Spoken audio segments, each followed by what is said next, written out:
यह कहानी एक खुशहाल परिवार की होती है जो जंगलों के बीच एक खूबसूरत घर होता है। वहाँ एला अपनी फैमिली के साथ रहती थी। एला बचपन से ही दयालु और दिल की साफ थी, जिसकी वजह से वो अपने आसपास एनिमल्स में भी उसे अपना दोस्त नजर आता था। वो अपने घर पर एनिमल्स रखती थी। ये देखकर उसकी मदर एला से पूछती है कि क्या तुम्हें विश्वास है कि वो तुम्हें समझते हैं। एला बोलती है कि ये सच नहीं है। फिर मदर बोलती है कि ये सच है। एनिमल तो हमें हमेशा समझते हैं, बस हमें उन्हें समझने की जरूरत होती है। इस तरह तो हम उनका ध्यान रखते हैं। फिर एला पूछती है कि हमारा देखभाल कौन करता है। मदर बोलती है कि फेरी गॉड मदर। ये सुनकर एला को यकीन नहीं होता, मगर मदर समझाती है कि विश्वास करो, ये सच है। एला के फादर मर्चेंट थे। उन्हें काम के सिलसिले में हमेशा बाहर जाना पड़ता था। जॉब से जब भी वो वापस आते, एला के लिए गिफ्ट्स लाते। सब कुछ अच्छा चल रहा था। तभी अचानक एक दिन एला की मदर बहुत ही ज़्यादा बीमार हो जाती है और उनकी डेथ हो जाती है। एला की मदर मरने से पहले एला से वादा लेती है कि वो सबके साथ दयालु रहेगी और हर मुश्किल का मुकाबला बहादुरी से करेगी। एला की मदर के मरने के बाद बहुत कुछ बदल जाता है, मगर उसके पिता एला से बहुत ही प्यार करते हैं और सिचुएशन को एक्सेप्ट करते हुए खुशी से रहने लगते हैं। वक्त के साथ बीतते हुए एला बड़ी हो जाती है। एक दिन एला के फादर एक विडो औरत जिसका नाम ट्रिमेन था, उससे शादी करके अपने घर ले आते हैं, जिसकी 2 बेटियां डिशेला और एनेस्थीसिया भी साथ आती है। एला को ये सब अच्छा नहीं लगता है, मगर वो अपने पापा की खुशी के लिए उन्हें एक्सेप्ट कर लेती है। एला की स्टेप मदर ट्रिमेन आते ही अपने घर में पार्टी रखती है। एला उस पार्टी में कंफर्टेबल फील नहीं करती है। फिर वो अपने एनिमल फ्रेंड के पास चले जाती है। फिर वहाँ से अपने फादर के पास आती है तो उसे पता चलता है कि उसके फादर काम के सिलसिले में टाउन से बाहर जा रहे हैं। एला और उसके फादर भावुक होकर बात कर रहे होते हैं। तभी वहाँ ट्रिमेन आकर उनकी बातें सुन लेती है। इसी वजह से एला से ट्रिमेन को जेलसी होने लगती है। जो प्यार वो अपने लिए चाहती थी, वो प्यार एला को मिल रहा है। ये उससे बर्दाश्त नहीं होता है। एला के फादर काम के सिलसिले में टाउन से बाहर जाते हैं। उसके बाद ट्रिमेन काफ़ी चेंज हो जाती है। वो एला से उसका रूम लेकर अपनी बेटियों को दे देती है और एला को एटिक में रहने के लिए कहती है। एला वहाँ अपने एनिमल फ्रेंड के साथ रहने लगती है। एला अपना दिल वहाँ पर भी लगा लेती है, बल्कि वहाँ खुशी से रहती है, क्योंकि उसे अपने स्टेप मदर और स्टेप सिस्टर को बार बार फेस नहीं करना पड़ेगा। लेकिन वो बिल्कुल गलत थी। ट्रिमेन और उसकी बेटियों ने एला को परेशान करना शुरू कर दिया था। प्यार से अच्छे बनते हुए वे लोग एला से नौकरों वाले काम करवाना शुरू कर देती है। फिर एक दिन एला के फादर का सर्वेंट अकेला वापस आता है और एला को बताता है कि उसके फादर रास्ते में बीमार हो गए थे और उनकी डेथ हो गई।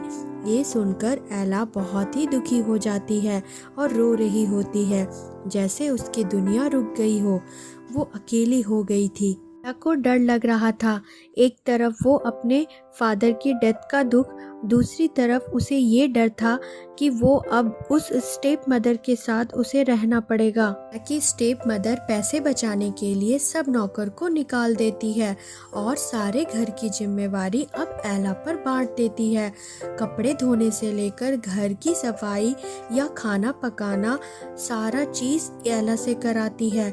दिन के समाप्त होने पर टेबल पर बचा हुआ खाना एला के हिस्से में आता था, जो वो अपने माउस फ्रेंड के साथ शेयर करती थी। और जब रात होती थी तो एला को इतनी सीढ़ी चढ़कर एटिक पर जाना मुश्किल होता था, क्योंकि वहाँ ठंड बहुत ही ज़्यादा थी। इसलिए एला किचन में ही ज़मीन पर आग के सामने सो जाती थी। सुबह एला के फेस पर फायरप्लेस के पास सोने की वजह से राख लग जाता था, जिस पर उसकी स्टेप फैमिली उसे सिंड्रेला कहना शुरू कर देती है और उसका सब लोग मजाक उड़ाते हैं।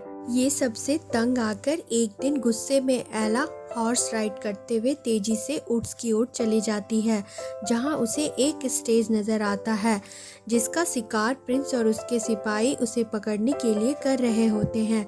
तभी एला उसे भागने को कहती है। फिर उसका अपना घोड़ा कंट्रोल से बाहर होकर तेजी से भागने लगता है। ये देखकर प्रिंस उसकी हेल्प करने चला जाता है। प्रिंस अपने आप को किड बताते हुए पैलेस का नौकर बताता है। एला और प्रिंस दोनों एक दूसरे को पसंद करने लगते हैं, मगर एला अपना नाम बताए बगैर ही वहां से चली जाती है। महल पर पहुंचने पर प्रिंस को ये पता चलता है कि उसके फादर, जो कि किंग हैं, उनकी तबीयत बहुत ही खराब है।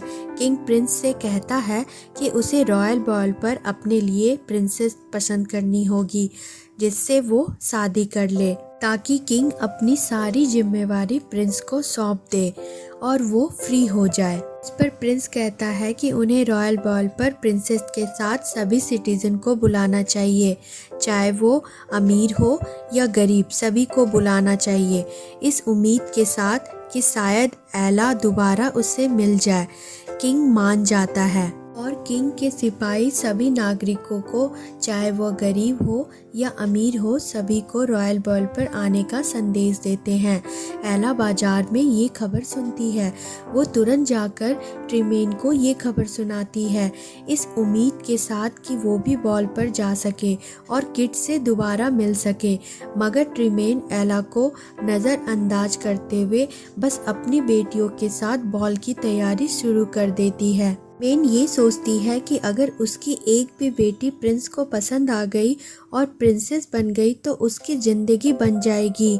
प्रिंस तलवारबाजी का अभ्यास कर रहे होते हैं और एला के ख्यालों में इतने डूबे हुए होते हैं कि उन्हें किसी भी चीज़ पर ध्यान नहीं हो रहा होता है। मगर उन्हें ये भी डर था कि उनके किंग एला को एक्सेप्ट करेंगे कि नहीं, क्योंकि किंग तो बस यही चाहते हैं कि प्रिंस अपने लिए किसी प्रिंसेस को पसंद करे। एला की स्टेप मदर उसे रॉयल बॉल के लिए कोई भी ड्रेस नहीं लेकर देती है, लेकिन वो किड से मिलने के लिए इतनी एक्साइटेड होती है कि एटिक में माउस के साथ मिलकर खुद ही अपने लिए ड्रेस तैयार करती है। फाइनली फिर वो रात आ जाती है। ट्रीमेन अपनी बेटियों के साथ बॉल पर जाने के लिए रेडी खड़ी होती है। तभी एला अपनी मदर की ड्रेस पहनकर बॉल पर जाने के लिए आ जाती है, मगर ट्रीमेन और उसकी बेटियां एला को इतना इंसल्ट करती है, यहाँ तक कि उसका ड्रेस भी फाड़ देती है ताकि कुछ भी हो जाए, एला बॉल पर ना जा सके। जिसके बाद वो सब बॉल के लिए निकल जाते हैं और एला दुखी होकर रोते हुए उन्हें जाते देखते रहती है। उनके जाते ही एला पॉन्ड के पास बैठकर जोर जोर से रोने लगती है। एला भागते हुए बगीचे की तरफ जाती है, जहां वो एक बूढ़ी औरत से मिलती है। एला उस बूढ़ी औरत से मिलकर सारी बातें बोल देती है।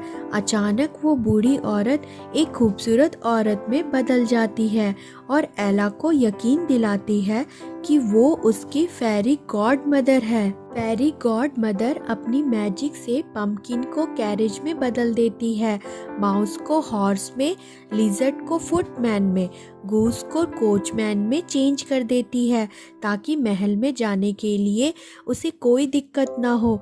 एला के ड्रेस को मैजिक से बहुत ही खूबसूरत बना देती है, जो कि बहुत ही मैजिकल मूवमेंट होता है। एला बहुत ही खूबसूरत लगती है। जाने के लिए जब वो कैरेज में पाँव रखती है तो उसके शूज देखकर वो हैरान हो जाती है, जिन्हें वे ग्लास के शूज में बदल देती है। अब एक और समस्या थी, वो थी एला की स्टेप फैमिली होती है। ये समस्या भी फेरी गॉड मदर दूर कर देती है। वो एला पर मैजिक करती है, जिसकी वजह से वो एला को पहचान न सके। लास्ट में वो एला को बताती है कि ये मैजिक सिर्फ मिडनाइट तक ही रहेगा, उसके बाद एला वापस अपनी पुरानी हालत में आ जाएगी, जिसका मतलब है कि एला को 12 बजे से पहले वहाँ से निकलना होगा। फिर एला वहाँ से तुरंत महल की तरफ निकल जाती है। रॉयल बॉल पर सभी सिटीजन की प्रिंसेस पहुंच जाती है, मगर प्रिंस की आंखों को जिसका इंतजार था वो अब तक वहां नहीं पहुंची थी। ये चीज प्रिंस को कुछ बेचैन कर देती है, जिसका अंदाजा किंग को लग जाता है। किंग के सवालों से बचने के लिए प्रिंस एक प्रिंसेस को बात करने के लिए बुला लेता है। रॉयल बॉल की सेलिब्रेशन स्टार्ट होने लगती है। तभी एंट्री होती है एला की। एला महल में जाती है तो सबकी नजरें उसके ऊपर पड़ती है। प्रिंस के साथ सभी बस उसे ही देख रहे होते हैं।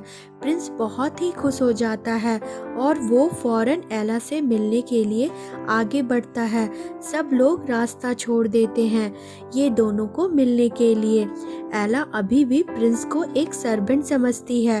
वो किट से मिलकर बहुत ही खुश होती है और हैरान भी हो रही होती है कि बस सब लोग उन्हें ही क्यों देख रहे हैं। प्रिंस उससे कहता है कि तुम बहुत ही खूबसूरत लग रही हो, इसलिए सभी लोग तुम्हें देख रहे हैं। जिसके बाद दोनों डांस स्टार्ट कर देते हैं। ये बहुत ही मैजिकल क्यूट रोमांटिक मोमेंट होता है। एक आम सी लड़की महल में प्रिंस के साथ डांस कर रही है। सबकी नजरें बस उन दोनों पर होती है। मेन एला को पहचान तो नहीं पाती, मगर प्रिंस को ऐसे क्लोज देखकर बहुत ही जेलस फील करती है, जिस पर वो अपनी बेटियों को भी डांस करने के लिए भेज देती है। डांस के बाद प्रिंस एला को सबके बीच से निकालकर अपने साथ ले जाता है। वहाँ एला को पता चलता है कि किट ही प्रिंस है। एला बहुत ही हैरान हो जाती है, मगर किट उससे समझाते हुए माफी मांग लेता है। फिर वहाँ सभी लोग आपस में कहने लगते हैं कि वो लड़की है कौन और कहाँ से आई है। उसे कोई भी वहाँ नहीं जानता था। प्रिंस एला को अपने साथ सीक्रेट गार्डन में ले जाता है, जहाँ वो आज तक किसी को नहीं ले गया था। वहाँ वो एला को झूले में बैठाकर झुलाता है। तभी एला का सूट उतर जाता है और प्रिंस उससे पहनाता है। प्रिंस एला से उसके बारे में पूछने की कोशिश करता है, मगर एला को तभी एहसास होता है कि 12 बजने वाले हैं। फिर एला वहाँ से कोई बात किए बिना भाग जाती है। किट उसके पीछे भागता है। महल से निकलते हुए एला किंग से मिलती है और कहती है कि उनका बेटा बहुत ही अच्छा इंसान है और किट उससे बहुत ही प्यार करता है। जिसके बाद वो बाहर की तरफ भाग जाती है और किंग उसे बस देखते ही रह जाता है। सीढ़ियों से उतरते हुए एला के पाँव से सू उतर जाता है। किट के पीछे आने की वजह से एला अपना सू वहीं छोड़ के अपने कैरेज में बैठ जाती है। प्रिंस को एला का सू मिल जाता है। सू लेकर उसके पीछे जाने लगता है। तभी कैप्टन उसे वहीं रोककर अपने सिपाही के साथ एला के पीछे निकल जाते हैं। 12 बज जाते हैं और वो सब वापस बदलना शुरू हो जाते हैं। ये देखकर लिजर्ड सिपाही को रोकने के लिए गेट बंद कर देता है। सिपाही को पीछे छोड़कर ये लोग निकल आते हैं। सब वापस अपनी पुरानी हालत में आने लगते हैं, सिवाय एला के सू के, जिसका दूसरा हिस्सा प्रिंस के पास था। एला चलते हुए वापस घर की तरफ आती है तो रास्ते पर बारिश शुरू हो जाती है। अचानक पीछे अपनी स्टेप फैमिली को आते देखती है तो वो फौरन घर के अंदर जाकर सू को छुपा देती है। उस रात एला बहुत ही खुश होती है और वो अपनी खुशी के पल अपनी डायरी में लिखती है। फिर प्रिंस महल में अपने फादर से मिलने के लिए जाते हैं, जहाँ किंग की तबीयत बहुत ही खराब होती है। किंग अपने आखिरी वक्त में अपने बेटे के लिए वो सब कुछ करना चाहते थे, इसलिए वो प्रिंस को अपने पसंद से शादी करने की आज्ञा दे देते हैं। किंग प्रिंस से कहते हैं कि वो जितनी जल्दी हो सके उस लड़की को ढूंढ ले।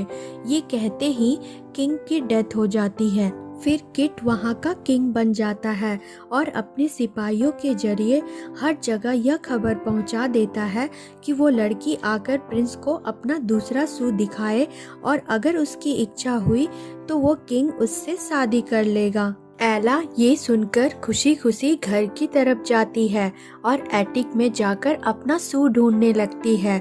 वहाँ पर सू नहीं होता है। तभी एला को एहसास होता है कि उसकी स्टेप मदर ने सू वहाँ से ले लिया है। एला ट्रीमेन के पास जाती है।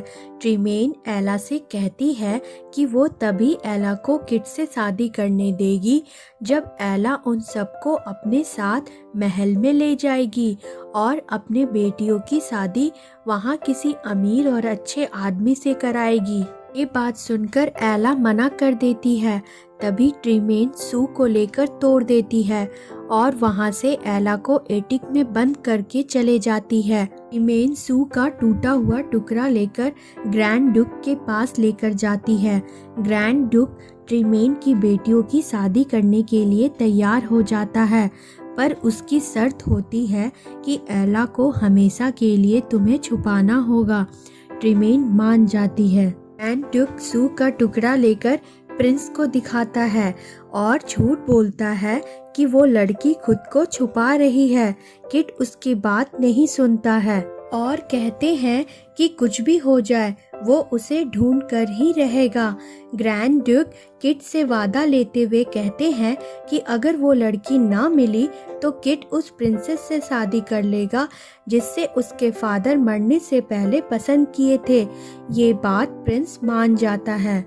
ग्रैंड ड्यूक प्रिंस को महल में रहने के लिए बोलते हैं और खुद कैप्टन के साथ हर घर और हर गली में जाकर हर लड़की को सू पहनाते हैं, मगर किसी भी लड़की को वो सू नहीं आती है।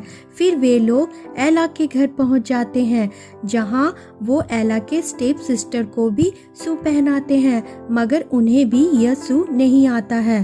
भी एक बर्ड एटिक की खिड़की खोलने का इशारा करता है और एला के माउस खिड़की खोल देते हैं। एला की गाने की आवाज़ बाहर आने लगती है। कैप्टन उस आवाज़ को सुनकर उस लड़की को बुलाने को कहता है, मगर ट्रीमेन कहती है कि वहाँ कोई नहीं है। ग्रैंड ड्यूक भी वापस जाने के लिए जोर डालता है।